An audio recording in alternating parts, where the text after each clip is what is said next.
Bonjour à toutes, bonjour à tous. Nous sommes très heureux de vous retrouver ici, à la Grande Pagode du Bois de Vincennes, ce lieu exceptionnel, pour une émission que nous avons souhaité consacrer à ce que l'on appelle communément l'amour maternel, le sentiment maternel et la façon dont on le considère dans le bouddhisme.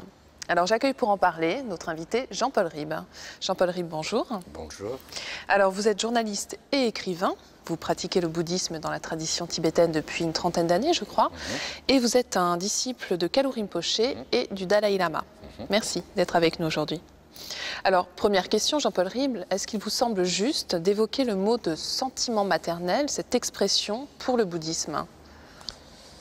Alors, sentiment maternel est une expression qui fait un peu cliché et qui a beaucoup été utilisée pour contenir la femme dans son rôle de reproductrice. Alors je dirais plutôt pour ma part, il y a d'un côté le fait maternel et puis de l'autre côté la maternité, comme on dit l'humilité ou l'humanité, qui est quelque chose de plus vaste.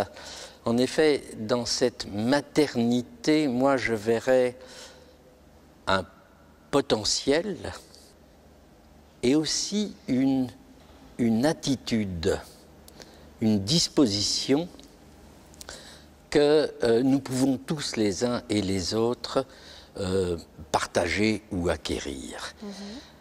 Ce qu'il faut voir, c'est que dans le bouddhisme, déjà, la maternité n'est pas tout à fait vécue d'une façon identique à la nôtre, à celle que nous vivons. On pense en effet qu'après la mort, notre conscience, notre flux de conscience demeure dans un espace intermédiaire qui s'appelle le bardo, et l'envie, le désir de retourner dans ce cycle des existences qu'est le samsara nous fait choisir une matrice, et cela en fonction de notre karma et du karma de la future maman. Donc la mère apparaît ici comme une passeuse de vie. Elle accueille une vie, elle la met au monde, mais elle n'en est ni propriétaire ni véritablement maîtresse. Ce qu'elle peut faire, c'est par son amour, son affection, accompagner tous les aspects positifs d'un karma qui est ce qu'il est. Alors justement, quelles sont les qualités que cette mère doit développer pour son enfant? Il y a des qualités pratiques qui sont un peu communes à travers les sociétés, c'est-à-dire la douceur, la gentillesse, l'alimentation, être disponible pour son enfant, auquel il faut ajouter d'une façon très importante dans le bouddhisme, l'absence de violence. On ne doit pas se montrer violent à l'égard de son enfant. Mais plus généralement, les qualités de la maternité, c'est ce qu'on appelle les 4 incommensurables, hein, les Brahma Vihara, qui sont l'amour, la compassion, alors l'amour bienveillant, l'amour affectueux, la compassion qui va prendre en compte la souffrance, la joie qui est l'art de, je dirais, profiter de l'instant présent, tout mettre dans l'instant, et l'équanimité.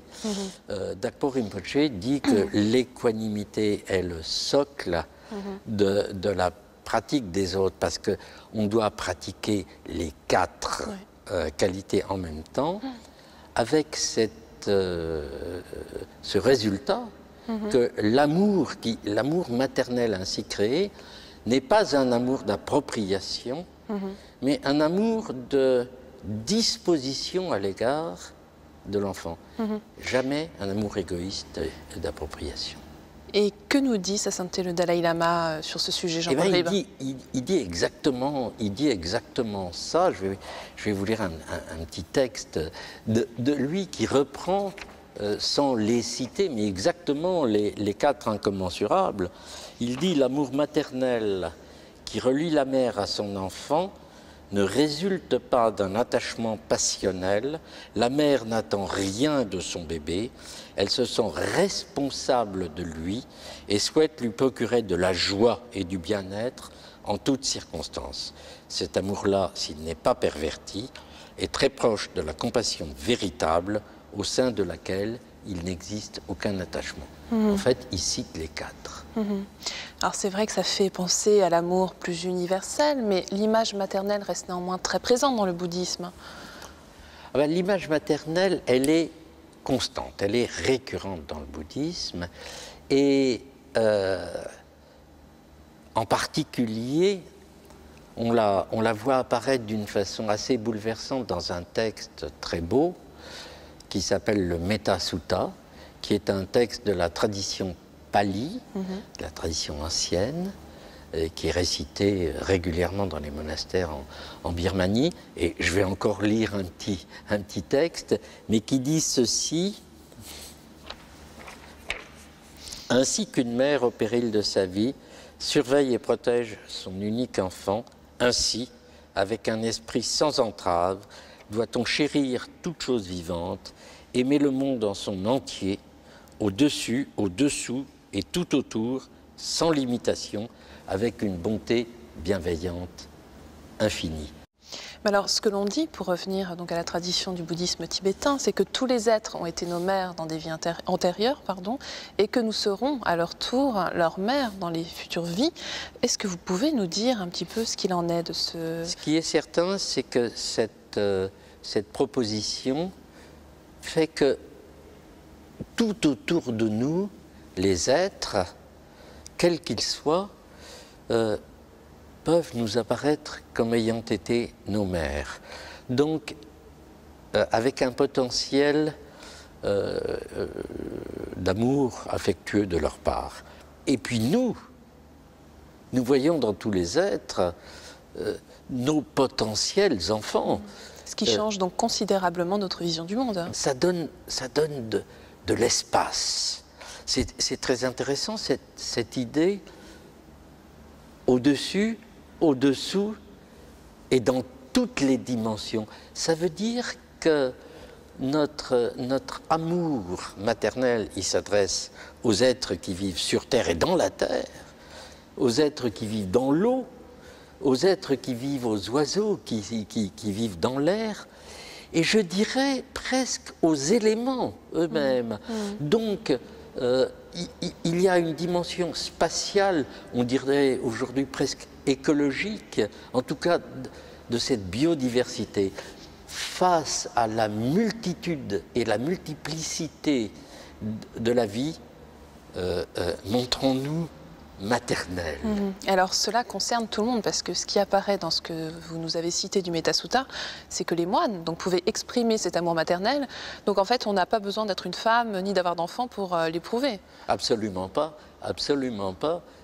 Bien sûr, la réalité biologique, si vous voulez, fait que la femme a un enfant. Quelquefois, elle ne les aime pas trop. Il y a malheureusement des exemples de mères qui ne développent pas cet amour maternel.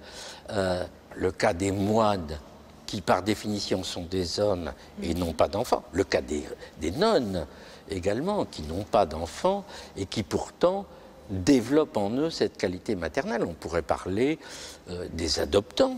On peut adopter un enfant et développer à son égard toutes les qualités de la maternité. Alors justement, nous arrivons déjà presque au terme de notre émission. Est-ce que vous pouvez nous expliquer comment concrètement aborder cet amour maternel? Est-ce qu'il y a des pratiques que l'on peut faire? En règle générale, le bouddhisme, et en particulier le bouddhisme tibétain, a mis au point un certain nombre de techniques, puisque c'est l'esprit, ce n'est pas les sentiments ou les émotions, mais c'est l'esprit qui doit s'exprimer. Ça s'appelle, l'ensemble de ces pratiques s'appelle l'ojong, l'entraînement de l'esprit. Et dans ces techniques d'entraînement de l'esprit, il y en a une qui s'appelle Tonglen, qui est particulièrement efficace pour s'entraîner à l'amour de tous les êtres. Et en quoi consiste-t-elle, Jean-Paul Ribes, rapidement? Alors Tonglen, c'est très simple, c'est fondé sur la respiration, ça signifie prendre et donner, et à l'inspiration, nous allons prendre tout ce qui ne va pas. Nous allons, comme un nuage, un petit peu de poussière noire, que nous allons faire rentrer en nous, que nous allons transformer en un élixir blanc et que nous allons distribuer.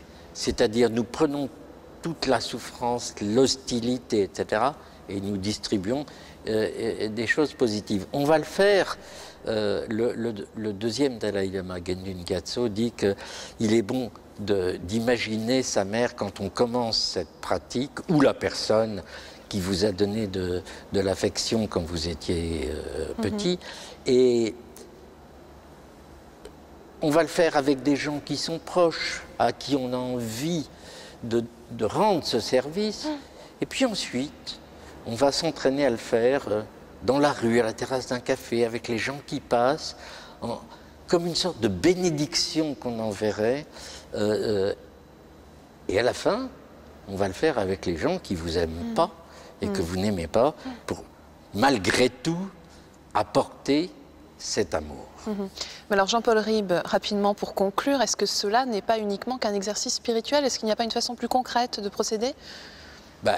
L'exercice spirituel, c'est comme l'entraînement, c'est avant le match. La réalité, c'est vrai, la réalité, c'est dans la vie de tous les jours. Et dans la vie de tous les jours, il nous est donné, effectivement, de venir en aide,